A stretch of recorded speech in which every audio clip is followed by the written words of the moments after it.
E aí, turma, beleza? Tô fazendo esse vídeo então pra gente fazer a correção do interclasse C#, que foi bem complicadinho. Eu sei que na vida de você foi uma loucura, você passou muitas horas acordado para resolver, e agora a gente vai fazer uma correção bem detalhada para você conseguir entender todos os detalhes para resolver os problemas que foram dados, beleza? Então, além da gente fazer a correção, a gente vai falar um pouquinho também sobre as combinações técnicas utilizadas para resolver cada exercício. Se a gente usa um for e um if para resolver, se foi uma soma, se foi uma função de texto com um for. Então esses tipos de combinações que a gente vai analisar também. Então o primeiro exercício era o exercício do par ou ímpar. O usuário ia digitar um número e o sistema ia falar se será par ou ímpar. Para a gente ver se um número é par ou ímpar, basicamente a gente pega esse número, divide por 2. Se o resto desse número for 0, é porque é um número par. Agora, se a gente pega um número e divide por 2 e o resto é 1, então esse número é ímpar. Então é basicamente isso que a gente fez aqui.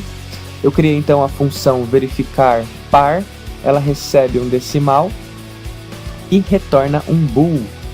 A primeira coisa que eu faço então é arredondar o número para cima, igual está pedindo no exercício. Depois que eu arredondei o número para cima, eu vou pegar o resto dele por 2, jogar numa variável e vou fazer um if, né? Se o resto for 0, então retorna true, porque ele é par, né? Estou verificando se ele é par. Se não, retorna falso. Desse outro lado aqui na main, a gente pega a resposta nessa variável par, faz um if para exibir para o usuário se for par ou ímpar. Tudo bem? Nesse exercício, a gente usou as técnicas então de arredondamento, mais uma técnica para pegar o resto de uma conta e mais a técnica do if. Então foi uma combinação de 3 técnicas para resolver esse problema. Legal?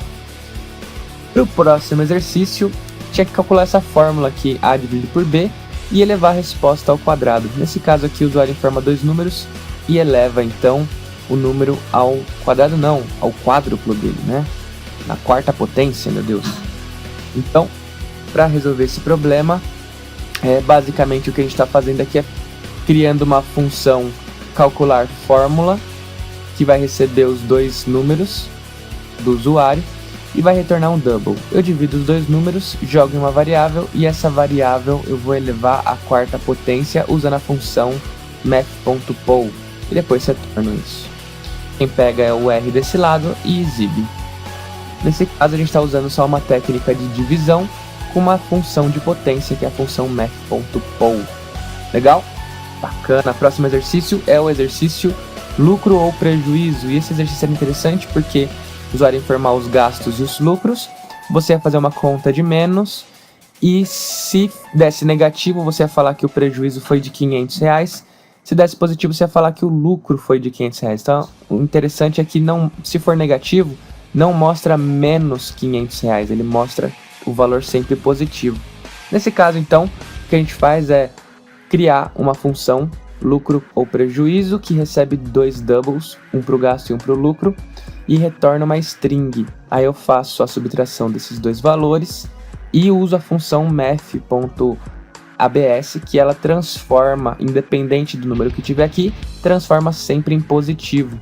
Com o valor em positivo, eu consigo pegar aqui e concatenar ele na minha resposta, para que sempre fique um número positivo na minha resposta. Mas aqui está a combinação do if, onde eu vejo se esse saldo dessa minha conta aqui foi maior ou igual a 0, então tivemos lucro, né? Se não, tivemos um prejuízo. E usando aqui a variável que está sempre com um número positivo. Para esse exercício, a gente usou então a combinação técnica da função que deixa o número absoluto mais o if, né? Então aqui o absoluto e aqui o if. Legal? Lembrando que aqui a gente já retorna uma string, que é o texto já bonitinho, formatado, concatenando aqui com o sinal de mais, certinho, só para receber nessa variável R e mandar exibir para o usuário. Legal? Lembrando sempre que a gente sempre pede as informações para o usuário com console readline, convert, no caso para a variável do tipo necessário, e na hora de usar esse objeto aqui, essa função, já que essa função pertence a um objeto, a primeira coisa que eu faço é instanciar o objeto e depois, com a variável que eu instanciei, eu chamo a minha função passando os parâmetros e pegando a resposta. Legal? O próximo exercício é o exercício 4, que ele vai verificar se uma frase que o usuário digitar tem todas as vogais. Então, esse exercício ele é bem legal e basicamente o que ele faz é ter uma função que chama possui vogais, que recebe uma string e retorna um booleano, né?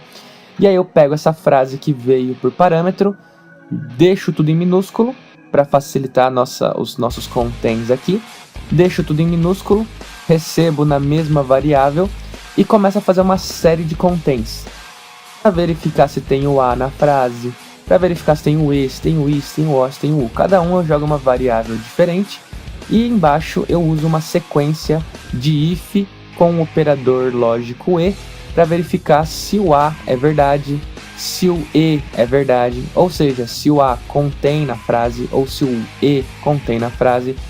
Se todos, como eu estou usando aqui, todos têm que ser verdadeiro para retornar verdadeiro. Senão, ele vai retornar falso. Então, qualquer uma dessas vogais que seja falsa não vai cair nesse if aqui, vai acabar caindo no falso. Então, bem interessante, quando ele retorna aqui o bool, né, o verdadeiro ou falso, eu pego aqui nessa variável R e faço um outro if. Se a variável bool for verdadeira, eu falo que possui todas as vogais. Se não, é porque ela não possui todas as vogais. Pode ser que ela possua uma ou outra, mas não todas, porque eu estou usando o E, o operador E, para garantir que todos precisam estar verdadeiro para que possua todas as vogais, tá? Nesse exercício a gente usou então uma combinação das técnicas, a gente utilizou a função toLower, mais a função contains, mais o if e mais o operador lógico E. Bacana, né? E aí a gente agora vai para o exercício 5, onde a gente vai calcular a raiz quadrada. A grande diferença aqui é que o usuário pode digitar espaços nos extremos e mesmo assim o programa não pode dar pau, ele tem que dar um jeito de desconsiderar esses espaços aqui. E aí é muito simples, a gente criou então uma função que chama calcular raiz, que recebe um double e retorna também um double. O que eu faço é pegar esse número que veio por parâmetro e aplico a função sqrt, que calcula a raiz quadrada e retorna. Retornando eu pego aqui na minha variável e exibo para o usuário a resposta.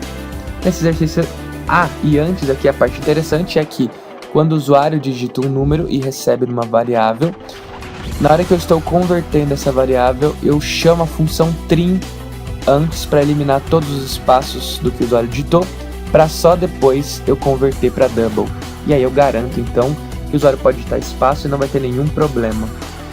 Então, para resolver isso, a gente usou uma combinação técnica da função trim mais da função raiz quadrada. O exercício 6 ele pedia para arredondar qualquer número seguindo aquela regrinha lá de ir de meio em meio. No caso, 4,37, como está mais próximo do 4,5, então ele arredondaria para 4,5 e não para 4,4. Nesse caso, a gente tem que fazer uma sequência de validações aqui.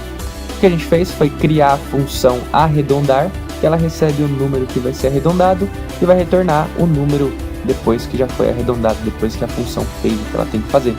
Então, o que a gente faz é pegar a parte do número absoluto, faz uma conta de menos para pegar a parte decimal desse número que foi digitado, e aí a gente faz uma combinação de 3 ifs aqui. O primeiro if é se a parte decimal for entre 0 e 0,34, eu arredondo para baixo. Se for entre 0,35 e 0,74, eu vou deixar esse número com 0,5 na casa decimal. E se ele for maior que 0,75, eu vou arredondar para cima. Legal? Esse exercício ele é bem interessante por conta dessa continha de menos, onde eu consigo, através desse número aqui, onde a gente pegou o valor absoluto, eu consigo descobrir qual é a parte decimal, fazendo essa conta de menos do número com a parte decimal, menos a parte absoluta, isso me retorna só a parte decimal. Por exemplo, 5,3.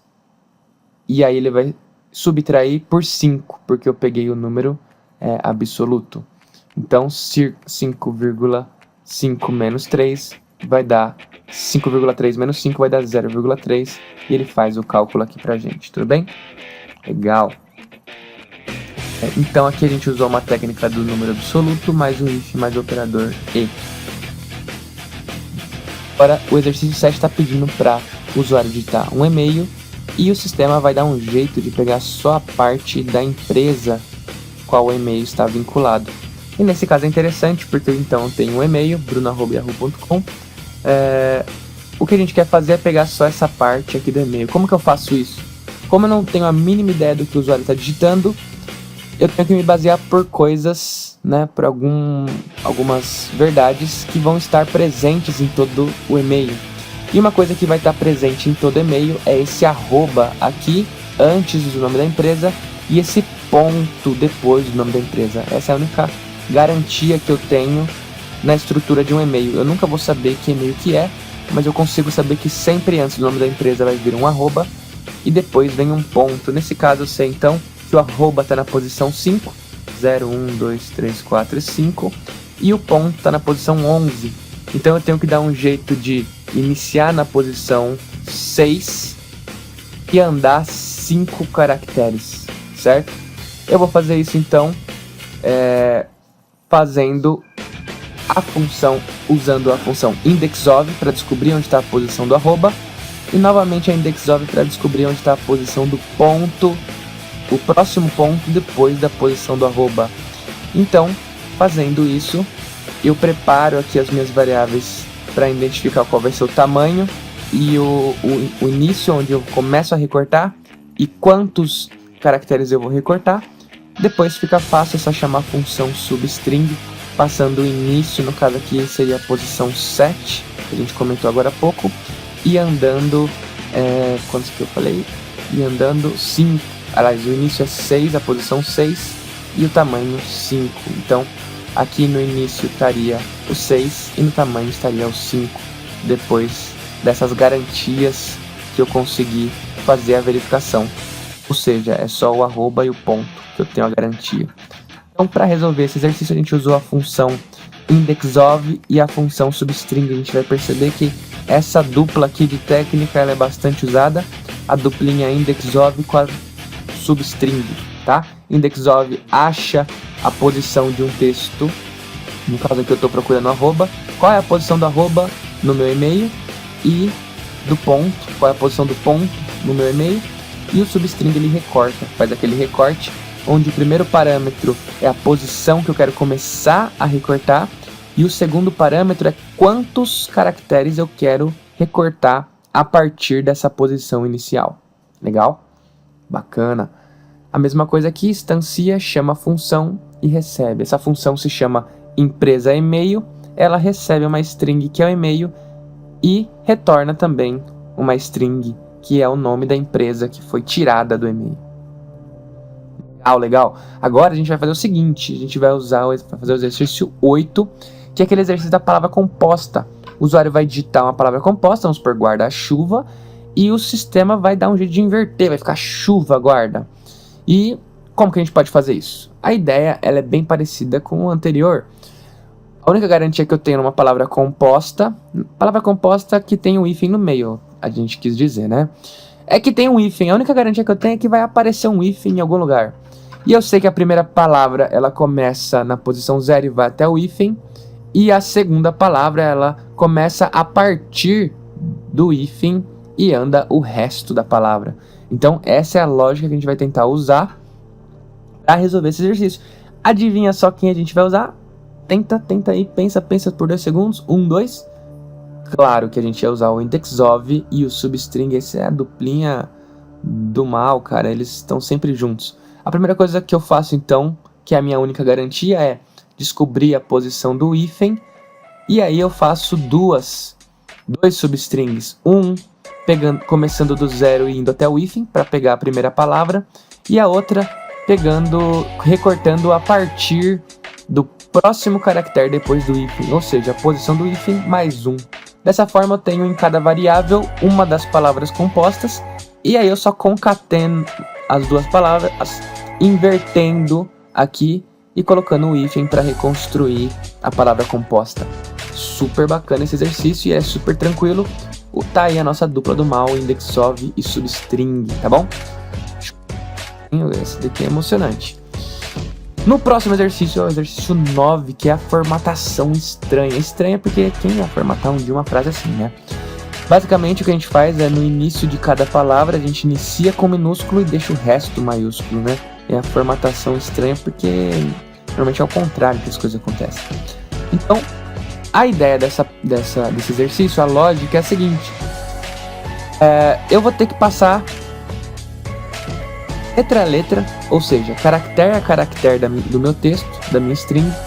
Vou ter que percorrer letra a letra, ou seja, eu vou ter que usar uma repetição. E quando eu achar um espaço, no caso está marcado aqui em vermelhinho, sempre que tiver um espaço ou for o primeiro caractere, eu vou deixar a letra em minúsculo. Então, se for o primeiro caractere, ou seja, a posição 0, eu vou deixar em minúsculo. Se for um espaço, eu sei que o próximo caractere tem que vir em minúsculo. Então, a regra e a lógica é muito simples. É só identificar onde tem espaço e eu sei que o próximo vai ser minúsculo. Para a gente resolver isso, a gente criou uma função que se chama formatar.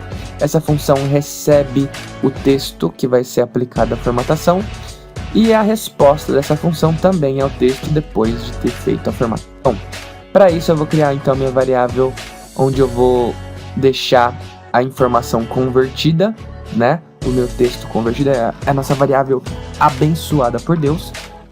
E o que eu faço aqui então é fazer um for, onde eu vou da posição 0 até o total de tamanho da minha string. Com isso eu consigo percorrer letra a letra da minha string. Aí eu vou fazer um substring aqui, pegando da posição que eu tô no contador e andando recortando apenas um caractere, ou seja, eu vou pegar apenas um caractere a cada volta, vou ficar passando letra a letra, caractere a caractere da minha string. Com a minha variável letra, eu consigo agora ter dentro dela a letra atual por qual eu estou passando. Aí aquele if que eu comentei aqui embaixo, ó, se a posição for 0, ou se o início da palavra, essa variável aqui for verdadeira, eu vou concatenar na minha variável abençoada, convertida, e vou deixar a letra em minúsculo. Se não for nem o 0 e nem for a palavra depois do espaço, eu vou deixar ela em maiúsculo. E aí logo aqui embaixo é onde eu faço a minha condição verificando se a letra atual é um espaço. Se a letra atual for um espaço, eu marco a minha variável aqui como verdadeira, para ela poder entrar aqui nesse if. Se não, eu marco ela como falsa, e aí ela não vai entrar nesse if, vai entrar sempre aqui na parte do else. Você deve ter percebido que no meu if e no meu else, nesses dois casos aqui, eu não coloquei chaves, né? E é interessante isso porque a única exceção para você não usar chaves em um if é se dentro do if tiver apenas um comando. Como nesse caso aqui, dentro do meu if tem só um comando e dentro do meu else também tem só um comando, eu não sou obrigado a usar chaves. Agora, se tivesse mais que um comando, aí eu sou obrigado a usar chaves. Legal? Para esse exercício a gente usou aqui então uma combinação muito maluca aqui de técnicas, que foi basicamente o for para percorrer cada uma das letras da minha string, junto com a função substring, onde eu recorto a letra. Usei o if para ver se eu vou deixar a letra em maiúsculo ou em minúsculo. E usei o toLower e o toUpper para justamente deixar a letra em maiúsculo e minúsculo. Também usamos aqui o conceito de concatenação para conseguir no final retornar a palavra, a frase já convertida, abençoada por Deus. Legal esse exercício, eu acho ele bem interessante e conseguir fazer ele sozinho é um desafio bem interessante. Duvido e te desafio a conseguir fazer ele sozinho. Exercício 10 é para fazer a frase ao contrário, e a ideia é muito simples, a gente também novamente vai percorrer letra a letra da string, só que dessa vez a concatenação não vai ser à direita da minha palavra, vai ser à esquerda. Então quando eu concateno à esquerda eu acabo invertendo a palavra junto. E aí nesse caso como funciona? A gente criou uma função que se chama contrário, ela recebe uma string que é o texto íntegro e vai retornar uma string que já é a nossa bendita e abençoada convertida com o texto ao contrário. Então o que eu faço? Eu vou percorrer letra a letra com o meu parzinho também for e substring, assim eu consigo passar letra a letra da minha string, recortando sempre uma letra. E depois, aqui que está a grande sacada, onde eu estou concatenando a letra na esquerda da convertida. Então eu tenho aqui a minha palavra convertida e eu estou concatenando a letra à esquerda dela. Esquerda, esquerda, esquerdinha aqui, ó. Se eu jogasse essa letra na direita, ele não ia inverter, não ia escrever ao contrário. Como eu joguei na esquerda, então ele inverte. E olha que coisa mágica e linda, maravilhosa para você que está ouvindo a minha voz. O próximo exercício, aqui é a nossa combinação, é a combinação for mais substring mais concatenação. No próximo exercício a gente vai ver que se o cara é o ganhador da Mega Sena acumulada. E para ver isso, o sistema vai receber um RG qualquer e vai retornar se a pessoa ganhou ou não. E aí o usuário pode digitar o RG do jeito que ele quiser. Ele pode digitar com ponto, sem ponto, com hífen, sem hífen e tudo isso junto e nananã, e do jeito que ele quiser. Então, já que tem uma bagunça que o usuário sempre vai bagunçar nossa vida, o que a gente pode fazer é, eu tenho a string que o usuário vai digitar, o que eu quero fazer é remover tudo que seja caractere de formatação, ou seja, eu quero remover os pontos e os hífens que vão atrapalhar a minha vida na hora de comparar essa string. Quando eu removo isso, vai ficar só o RG puro e fica mais fácil para eu comparar. Fica vendo. Aqui, ó. Eu vou usar então a minha função que se chama ganhou. Ela recebe uma string, que é o RG, e vai retornar um bool falando se ganhou ou se não ganhou, por isso que é verdadeiro ou falso. A primeira coisa que eu vou fazer então é fazer uma sequência aqui maluca de replays, onde eu estou tirando todos os espaços, todos os pontos e todos os hífens e substituindo por vazio. Nesse caso, onde tiver ponto vai ficar vazio, onde tiver hífen vai ficar vazio e onde tiver espaço vai ficar vazio. Eu faço essa sequência e deixo o meu RG puro e abençoado. E o que eu faço aqui é ter uma string onde tem o RG ganhador. E agora nessa string também está o meu RG puro, né? Ou seja, sem ponto, sem traço, sem espaço. Aí ficou fácil, é só comparar agora o RG puro com o RG ganhador, também puro. Se eles forem iguais, eu retorno true, já que a minha resposta é booleana, falando que ele ganhou, senão eu retorno falso, falando que ele não ganhou. No caso aqui eu recebo a resposta da função na minha variável R, vou comparar com o verdadeiro, se der verdadeiro ele ganhou, se não ele perdeu, infelizmente. Também, né, se ganhasse ia ser muito sortudo. E aqui ficou simples, né, uma combinação apenas de replace com if. Exercício 12 é o da máscara de CPF. Esse é bem legal porque o usuário pode digitar também o CPF do jeito que ele quiser e o sistema vai dar um jeito de formatar bonitinho esse CPF. A gente sabe que a formatação do CPF, todo CPF tem 11 dígitos, sendo 3 números, 1 pontinho, 3 números, 1 pontinho, 3 números, 1 tracinho e 2 números. Para a gente resolver isso, o usuário vai digitar então uma sequência de números, não importa o que vai ser. A gente também vai querer remover todos os pontos, hífens e tudo mais. Mas basicamente o que a gente quer fazer depois, que é a parte mais importante, é eu quero pegar os 3 primeiros caracteres, jogar em uma variável, os próximos 3 jogar em uma variável, os próximos 3 jogar em uma variável e os últimos 2 jogar em uma variável. E depois ficou fácil, como eu tô com cada parte uma variável, eu vou concatenar os pontos e os traços, ficando bonitinho, lindo e maravilhoso o meu CPF formatado. Isso no meu código ficaria assim, eu pego o CPF, então minha função formatar CPF vai receber o CPF como parâmetro e vai retornar o CPF formatado. Recebo ele, minha sequência de replace, substituo, e agora é a hora que eu começo a pegar as partes do CPF, já que meu CPF agora está puro. Eu vou começar na posição 0 e recortar os próximos 3, depois eu vou ir para a posição 3 e recortar os próximos 3, ir para a posição 6 e recortar os próximos 3, e depois ir para a posição 9 e recortar os 2 últimos dígitos. Com as variáveis aqui eu concateno ela, formatando bonitinho e retorno minha variável. Lindo e maravilhoso, a gente usou aqui uma sequência, uma combinação de replace com substring e concatenação.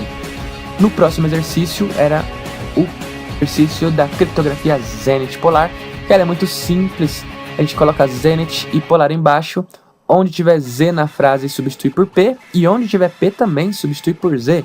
E a mesma coisa com todos os outros caracteres. Para fazer isso, é claro que a gente vai ter que passar letra a letra da string. E é claro que para fazer isso a gente tem que usar a nossa dupla demais, que é o for com substring. No caso é o que a gente fez aqui, a gente criou a função zenithpolar, que recebe uma frase, e essa frase, depois que essa função terminar o trabalho dela, ela responde uma string também. O que eu faço aqui é a minha dupla dinâmica, eu pego o meu for junto com o meu substring para percorrer letra a letra da minha string, e aqui eu faço uma sequência de ifs enorme, que é claro que nesse exemplo aqui eu não coloquei todas, só coloquei da primeira parte do zenithpolar, que seria o Z com o P, ou seja, se a minha letra for P, a minha letra criptografada é o Z, e se for o Z, ele vira o P. Então estou vendo ali as possibilidades da criptografia. E depois, por final, se não cair nenhum desses ifs aqui, ele vai cair no else, ou seja, não teve nenhum tipo de transformação na criptografia. Por exemplo, a letra B não faz parte do zenithpolar, porque não substitui nada, ou seja, a letra criptografada vai ser a própria letra. Por isso que eu usei no else. Novamente, os ifs e os elses sem chave, porque são apenas um comando dentro deles. E aqui perceba que a gente está usando o if e tem um amigo novo aqui, que é o else if. O else if ele é basicamente uma possibilidade que vai ser testada caso o if não der certo. Então, se esse if não der certo, ele vai tentar o else if. E se esse else if também não der certo, aí não tem jeito, vai ter que ir pro else de qualquer jeito. Caso esse if dê certo, ele nem chega a tentar nem o else if e nem o else. Essa é a grande vantagem de usar o else if, que é quando eu quero testar o if, e se o if não deu certo, eu também não quero testar mais nada. Então, eu uso o else if. Legal? No final, eu concateno a nossa variável querida por Deus com a letra já convertida. Legal? Esse exercício ele é muito legal para treinar. É muito bacana, ele exige bastante assim da lógica, do pensamento, e se você conseguir fazer ele sozinho vai ser muito bom para você. Nesse caso a gente usou então uma combinação de for com a função substring, junto com if e junto com concatenação. Olha quantas técnicas a gente usa para resolver esse exercício lindinho e fofo. Aqui a gente está usando o exercício agora número 14, que era aquele lá que vai hackear a agência e conta. Então a pessoa tá passando um texto lá falando que transferiu 1 bilhão na agência tal, na conta tal, e o sistema vai dar um jeito de tirar a agência e a conta desse texto enorme que foi ditado pelo usuário. O que a gente quer fazer então, já que eu não consigo, é impossível eu saber aonde que vai estar essa agência e essa conta, as únicas coisas que eu posso me basear aqui, que eu tenho de garantia, novamente, eu sei que sempre antes do número da agência vai aparecer esse AG igual, e eu sei que depois do número sempre vai ter um espaço, e também que depois do CC igual vai estar o número da conta, e também que encerra com um espaço depois. Essas são as minhas únicas garantias, esses prefixos e os espaços que vêm depois. Como que eu resolvo isso? Bem, a gente criou duas funções. Uma função é para ler a agência e outra função é para ler a conta. As duas basicamente fazem a mesma coisa, só que uma procura pelo prefixo AG igual e a outra procura pelo prefixo CC igual. As duas recebem uma string como parâmetro e a resposta dela também é uma string, que é o que? É a agência já recortada da nossa string, tudo bem? Então aqui é justamente o que a gente faz. A gente procura a posição do AG igual com o index of e do espaço que vem após a posição do AG igual. E aqui prepara então o início, onde vai ser o início onde eu vou começar a recortar no meu substring, e o tamanho que eu vou recortar. Montei isso daqui, eu chamo então aqui a minha função. Então primeiro eu instancio o meu objeto, que é o objeto interclass. Instancio o objeto, dei o nome da variável de inter, que está representando o meu objeto. Com essa variável eu chamo a minha função agência, passo o parâmetro aqui string e recebo a resposta aqui numa variável ag. Olha que interessante, eu chamo depois a outra função ler conta, passando o parâmetro, e recebo também numa string. eu não preciso instanciar 2 vezes o objeto para fazer a chamada em 2 funções. Eu já criei o objeto uma vez, posso chamar as 2 funções com a mesma variável que eu usei para instanciar. Isso é lindo e maravilhoso, eu também gosto. Depois que eu peguei aqui as 2 respostas, eu mando exibir as 2 respostas e pronto, exercício finalizado. Aqui a gente fez parece bem complicado, né? Mas basicamente o que a gente fez foi só aquela nossa duplinha do mal, que é o index of com o substring. Agora a gente chega na função no exercício 15, onde a gente começa a trabalhar com funções de data. Então, e com variáveis também do tipo de data. O usuário vai informar aqui nesse exercício a data completa de nascimento, inclusive com a hora e o minuto. E o sistema vai retornar se ele nasceu à noite, de manhã ou à tarde. Aí é simples, com o que o usuário digitou, a gente está interessado nessa parte aqui, que é a parte da hora. Por isso a gente vai usar a função hour. Então a gente criou uma função aqui que se chama período nascimento, que vai receber um datetime e a resposta dele é um string, porque ele vai retornar. A resposta dele é falar se esse datetime é manhã, tarde ou noite. Por isso a resposta é uma string. Esse daqui é interessante porque quando a gente pede a informação para o usuário, quando o usuário digita essa informação pelo console readline, a conversão é para o tipo datetime, né? Que é um tipo que a gente tem usado também agora, que armazena informações de data e hora. Então, para usar essa variável é só eu converter para toDatetime o que o usuário digitou. Muito lindo. Para continuar nossa função é muito simples. Eu vou pegar essa variável que veio por parâmetro, que é datetime, e vou chamar a propriedade hour. Perceba que como é propriedade eu não preciso abrir e fechar parênteses, é só escrever .hour.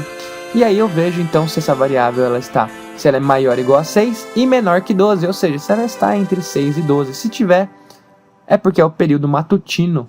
Se ela estiver entre 12 e 18, é porque é a tarde. Se não, ou seja, se for maior ou igual a 18, é porque é noturno. Perceba que aqui eu só tenho um comando dentro do meu if, mas eu optei por usar as chaves dessa vez, já que usar as chaves sempre também é uma coisa boa. E perceba também que o nosso amigo else if está aqui presente novamente, esperando que o if dê errado para que ele possa fazer o seu teste. A missão do else if é esperar que o if dê errado, porque se der falso, aí que ele vai poder testar. Se o if der certo, o else if nem vai testar nada, nem chega nada nele e nem no else. Ou seja, o negócio já termina aqui dentro do if mesmo. Legal?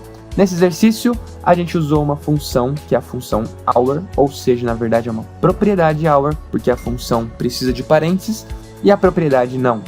Com uma combinação do if e uma combinação do operador e comercial. O próximo exercício ele é bem parecido porque eu quero descobrir o mês. Dessa vez a gente está querendo pegar essa parte da data, que é onde se encontra o mês, e eu vou retornar o nome do mês, não o número, mas o nome do mês. Então, basicamente o que a gente fez foi criar uma função que se chama lerMês. Ela recebe novamente um datetime com parâmetro e vai retornar um texto que é o nome do mês.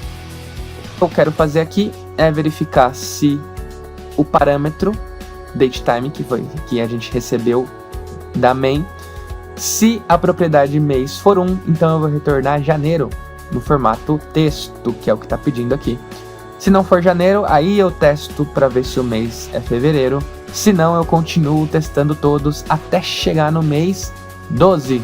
E se o mês for 12, daí a gente retorna também dezembro. Se não for nenhum, que eu acho que não vai acontecer, a resposta vai ser mês inexistente. Legal? Então essa é a função onde eu consigo, a partir de uma data, retornar uma string, porque eu estou fazendo uma série de verificações com o if, o else if e o else. Legal? Lindeza, esse exercício aqui é muito bom para treinar funções de data, propriedades de data e conversões também para o tipo datetime. Legal? Aqui a gente usou então a combinação da propriedade month e com uma sequência de if, else if e else, tá? Faz parte desse grupinho aqui. E o nosso último exercício é o exercício 17, onde a gente vai ver quantos dias de vida uma pessoa tem. A ideia é pegar a data de hoje, nesse caso aqui, esse vídeo está sendo gravado dia 20/3, eu vou subtrair a data de hoje com a data que o usuário digitar, e com essa subtração eu consigo descobrir quantos dias a pessoa tá vivinha da Silva. Meu Deus, eu tô velho, 10.741 dias. Haja dia nessa minha vida. O que a gente fez foi criar uma função que o nome dela é dias de vida. Ela recebe, logicamente, um datetime e vai retornar um int, porque dessa vez eu quero retornar a quantidade de dias. Então, a resposta é um int. Primeiramente, eu pego a função now da variável datetime para guardar nessa variável agora a data e a hora de agora, que devem ser aproximadamente umas 3h40 da tarde, não sei. E depois eu vou, com essa data de agora, eu faço uma subtração com a data de nascimento que veio por parâmetro do usuário lindo e maravilhoso. Eu faço então uma subtração. Quando eu faço uma conta de menos entre duas datas, entre dois datetimes, a resposta não é um datetime, olha que curioso. A resposta é um time span, ou seja, é uma variável que guarda a resposta da subtração de duas datas. Nessa variável time span, que eu dei o nome de diferença, eu estou chamando a propriedade days. Essa propriedade days me fala quantos dias que tiveram nessa diferença aqui de datas. Legal? Então a função days vai falar, olha, o Bruno nasceu há 10.741 dias, eu não acredito. Faz tanto tempo. Parece que foi ontem. Mas enfim, pego a variável days, jogo então numa variável int e retorno essa variável que é o que está pedindo. Minha função está ordenando que a resposta seja um int e é claro que nós devemos obedecê-la. Então retornei, peguei na minha variável r a resposta da função e mandei exibir. Nesse exercício a gente usou então uma combinação de subtração de datas, da variável timespan e da propriedade days, também pertencente ao tipo da variável timespan. Legal? Então a gente encerra por aqui. Eu espero que tenha ajudado muito você. A gente esmiuçou tudo, nome de função, parâmetro, resposta, linha do código, falou sobre as estratégias de combinações de técnicas para cada exercício, montou também uma parte lógica aqui com desenhos bonitinhos feitos por mim mesmo para você conseguir entender um pouquinho melhor a lógica antes de começar a programar, porque não é legal sair programando, é bom a gente entender sempre a lógica antes e depois ver quais são os comandos da linguagem que eu consigo expressar essa minha lógica. Legal? No caso, são essas combinações que a gente está vendo aqui. Muito bem, aproveitem, treinem bastante, a correção já foi dada, agora é só ficar ninja, tá bom? É isso aí, gente. Aproveitem e treinem bastante. Até a próxima, bye bye.